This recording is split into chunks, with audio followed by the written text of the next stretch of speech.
You are watching Rahinijar TV with Ilama Sayyid Abdul Basit Bukhari.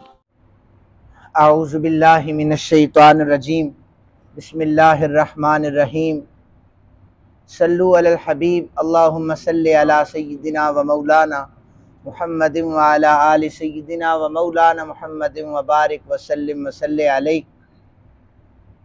आयात आपके सामने मेरे साथ पढ़िए जी। बिस्मिल्लाहिर्रहमानिर्रहीम। मा नंसख मिन आयतिन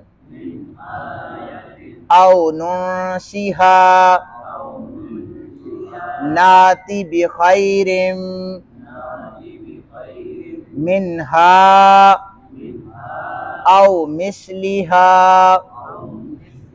अलम तअलम अन्नल्लाह अला कुल्ली शैइन कदीर। अलम तअलम अन्नल्लाह लहू मुल्कुस समावाति वल अर्द वमा लकुम मिन दूनिल्लाहि मिन वलिय्यिन वला नसीर। अम तुरीदूना अन तसअलू रसूलकुम कमा सुइला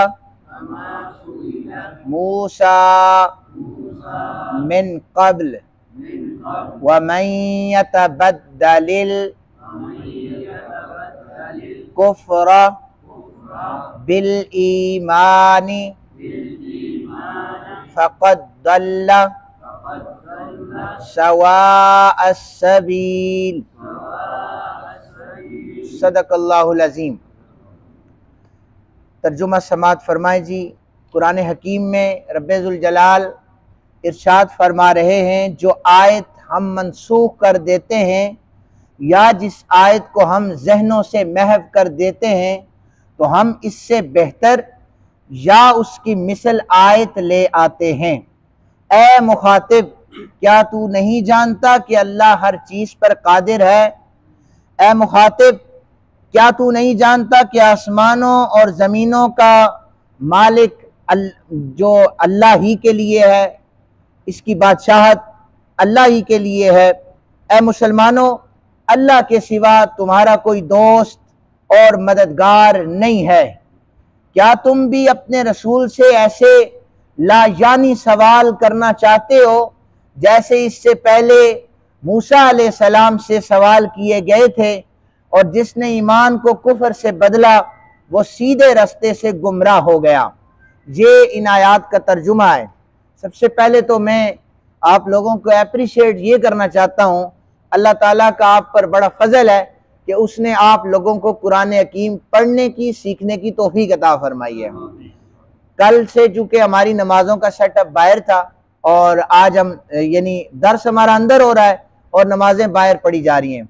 मैं थोड़ा परेशान हो गया था कि बाहर से अंदर दर्स के लिए लोगों का आना, शायद हो सकता हमारी तादाद कम हो जाए, लेकिन अल्हम्दुलिल्लाह सुम्मा अल्हम्दुलिल्लाह मैं इस बात से खुश हूँ कि अभी तक कुरान सीखने के लिए हमारा जज्बा उसी तरह ही है और आप लोग बड़ी कसीर तादाद में यहाँ पर मौजूद हैं। अल्लाह ताला आपकी ज़िंदगियों में बरकतें अता फरमाए। यहूद जो थे ये मुसलमानों से हसद और बुग़्ज़ रखते थे और एतराज़ करने में तरह तरह के बहाने ढूंढते रहते थे। कोई भी मौका याद से नहीं जाने देते थे। मस्जिद अक्सा की तरफ पहले किबला अव्वल जो था नमाज पढ़ी जाती थी, अब किबला चेंज हुआ, हरम पाक की तरफ, काबतुल्लाह की तरफ मुंह करके नमाज पढ़ी जाने लगी। यहूदियों ने यह कहा कि एक तरफ कहते हो कलाम अल्लाह का है और दूसरी तरफ खुद ही रद्दोबदल करते हो, यानी पहले वहां पढ़ते थे नमाज, अभी हमारी दाएं साइड बनता है किबला अव्वल, और बाद में तुमने काबतुल्लाह की तरफ पलट गए। तो लिहाजा तुम्हारी बातों में हमें तजाद नजर आता है। तब अल्लाह ताला ने कुरान की वाज़े ये आयत नाजिल की कि जो आयत हम मनसूख कर देते हैं या जिन आयतों को हम जहनों से महव कर देते हैं, हम उससे बेहतर मिसल भी ले आते हैं। चूंकि वहां से बेहतर था काबतुल्लाह की तरफ मुंह करके नमाज पढ़ना। अंबिया अलैहिस्सलाम से ये चला आया था कि काबतुल्लाह मुसलमानों का मरकज है, ये हर नबी के उम्मतियों के लिए इबादत गाह थी, इसलिए जरूरी था कि अब वहां से पलटकर काबतुल्लाह की तरफ मुंह करके नमाज पढ़ी जाए। आयात को मनसूख कर दिया और बता दिया गया कि तुम हमारे नबी को मुतजाद ना कहो, ये हमारा ही हुक्म है कि हमने किबला अव्वल से तब्दील करके लोगों को काबतुल्लाह की तरफ मोड़ा है। सामीन मोहतरम, जिन आयतों को अल्लाह मनसूख कर देता है, सहाबा कहते हैं उन आयात को हमारे ज़हनों से महव कर दिया जाता। सूरह अहज़ाब, अभी आप कुरान खोलें, उसकी 73 आयात है। कितनी आयात हैं? अब सुनिएगा जरा। हजरत हुज़ैफा कहते हैं मैंने नबी पाक सल्लल्लाहु अलैहि वसल्लम के सामने सूरह अहज़ाब पढ़ी, वो 200 से ज्यादा आयात थी। कितनी? सूरह बकरा के बराबर थी या इससे बड़ी थी, लेकिन आयात मनसूख होती गई। सहाबा कहते हैं हमारे ज़हनों से भूल गए। और उसके बाद इमाम बुखारी ने भी ये लिखा है कि हजरत हुज़ैफा को अल्लाह ने 70 आयात जो थी इन्हें भुला दी गई, चूंकि वो मनसूख हो गई थी। सैयदा आयशा कहती हैं नबी पाक सल्लल्लाहु अलैहि वसल्लम के ज़माने में सूरह अहज़ाब की 200 आयात पढ़ी जाती थी। हजरत उस्मान रदी अल्लाह ताला अन्हु ने मसाहिफ को लिखा तो वो सिर्फ इतनी ही आयत लिखने पर कादिर हुए जितनी अब कुरान हकीम में मौजूद हैं, और अब तादाद कुरान की सूरह अहज़ाब की आयात की 73 है। हर नबी पाक जो जितने भी अंबिया अलैहिस्सलाम आए, हर नबी के दौर में शरीयत उनकी होती थी। अब सुनिएगा, हजरत नूह अलैहिस्सलाम की शरीयत में खून के सिवा हर चीज हलाल थी, सिर्फ खून को हराम किया गया था। हजरत मूसा अलैहिस्सलाम ने बहुत से हैवान हराम कर दिए थे। हजरत आदम अलैहिस्सलाम की शरीयत में बहन भाई का निकाह जायज था। हजरत मूसा अलैहिस्सलाम की शरीयत में अल्लाह ने बहन भाई के रिश्ते को हराम कर दिया। पहले हजरत इब्राहिम को हुक्म दिया बेटे को ज़िबा करो, फिर इस हुक्म को मनसूख कर दिया। पहले हजरत मूसा को हुक्म दिया बछड़े की परस्तिश करने वालों को कत्ल करो, 70,000 इसराइलियों को कत्ल किया, फौरन वही नाजिल हो गई हुक्म मनसूख, इसके बाद किसी को कत्ल नहीं करना। ये सारी चीजें जो थी ये इन्हें नसख कहा जाता है कि जो जो चीजें पहले थी उनसे बेहतर लाने के लिए अल्लाह ने उन्हें तब्दील कर दिया। तो किसी भी आयत को मनसूख करने का मतलब ये है कि उससे बेहतर की तरफ तवज्जो दिलाई जाती है, उसे लाया जाता है। हजरत शेर खुदा करमल्लाह वजहुल करीम के दौर में एक शख्स आकर दीन की तबलीग करने लगा। आपने फरमाया तुझे नासिख और मनसूख का पता है? कहने लगा हजरत मुझे नासिख और मनसूख का नहीं पता। आपने फरमाया फिर तुझे कोई हक नहीं पहुंचता कि तू यहां पर आकर तबलीग करे। लिहाजा एक आलिम को ज़ेब देता है और उसे सजता भी ये है कि वो कुरान हकीम की बेहतर तरीके से तर्जुमानी करे, कुरान पाक को बेहतर तरीके से तर्जुमा करके लोगों के सामने रखे। वरना अगर मैं आपके सामने नासिख व मनसूख का चैप्टर कभी बयान होगा इंशाअल्लाह, जना के बारे में 2 किस्म की आयत कुरान पाक में मौजूद है। एक की सजा यह थी कि जब किसी से जना हो जाता वो अपनी बच्ची को घर में बिठा के रखते, मरते दम तक उसे दहलीज से बाहर नहीं निकाला जा सकता था, यह सजा थी, ये मौजूद है कुरान में। उसके बाद जो सजा थी वो हद जारी कर दी गई, कोड़े लगाए जाएं या शादीशुदा को रजम कर दिया जाए, संसार कर दिया जाए। अमल संसार करने पर होगा, रजम करने पर होगा, दहलीज के अंदर बिठाने पर अमल नहीं हो रहा, इसलिए कि आयत मनसूख हो चुकी है, लेकिन वो कुरान में मौजूद है। उसको पढ़ने का सवाब तो होगा लेकिन उस पर अमल नहीं किया जाएगा।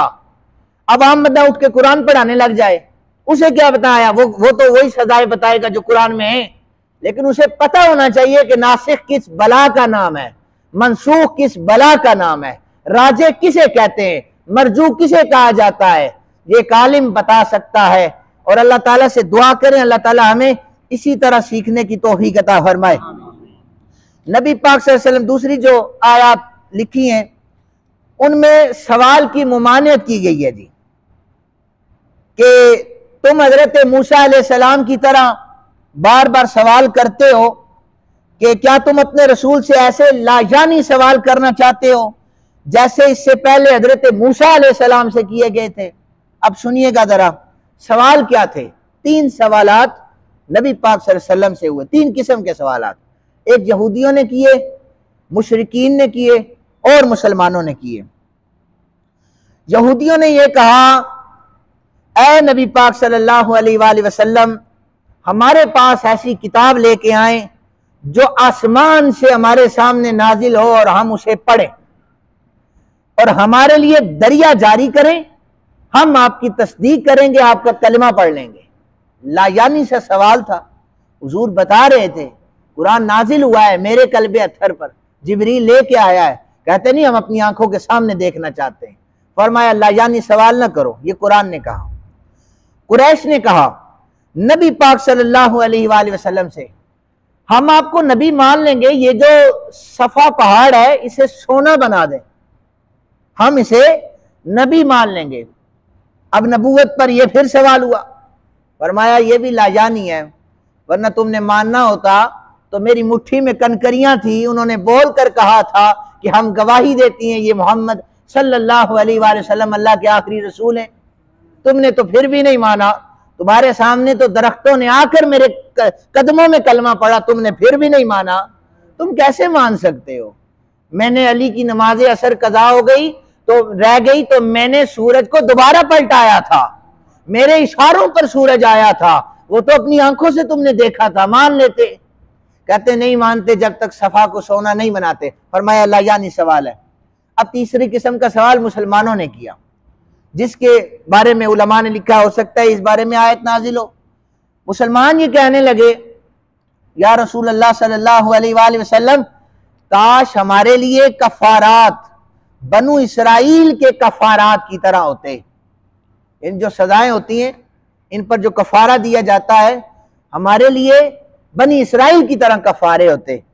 हुजूर सल्लल्लाहु अलैहि वसल्लम ने फरमाया, अल्लाह मेरी उम्मत, अल्लाह ताला ने जो कफारे तुम्हें अता किए हैं ना, वो बनी इसराइल के कफारों से कई गुना ज्यादा बेहतर है। उसकी मिसाल दी गई, ऐसे ही हवाई फायर नहीं है मुफस्सिरीन ने कर दिया, उसकी मिसाल देकर समझाया। फरमाया कि देखो तुम कहते हो कि बनी इसराइल की तरह हमें कफारे दिए जाए, तुम्हारे कफारे बेहतर है। मिसाल देकर यह बताया कि बनी इसराइल का कोई शख्स गुनाह करता तो उसे इतनी जिल्लत उठानी पड़ती कि उसके दरवाजे के ऊपर लिखा होता फुला ने इतने गुनाह किए हैं, पेशानियों पर लिखा होता इतने गुनाह किए हैं, वो लोगों में शर्मिंदा होकर चला करता था। और पता है तुम्हारे कफारे इतने बेहतर हैं, तुम जितने मर्जी गुनाह करके अल्लाह की बारगाह में छुप कर एक सजदा करके तौबा करो, अल्लाह सारों को मिटा देगा। तुम्हारे कफारे तो बेहतर हैं बनी इसराइल से। फरमाया ये लाजानी किस्म के सवालात कर रहे थे। फरमाया मूसा अलैहिस्सलाम की उम्मत की तरह मुझसे ये सवाल ना करो, तुम एक नमाज जुमा पढ़ो, दूसरा नमाज जुमा पढ़ने तक जितने सगीरा गुनाह करोगे अल्लाह ताला सबको मिटा देगा। तुम वुजू करते हो, आंखों से, चेहरे से, हाथों से, पांव से होने वाले गुनाहों को अल्लाह मिटा देता है, जबकि बनी इसराइल के लिए यह नहीं था।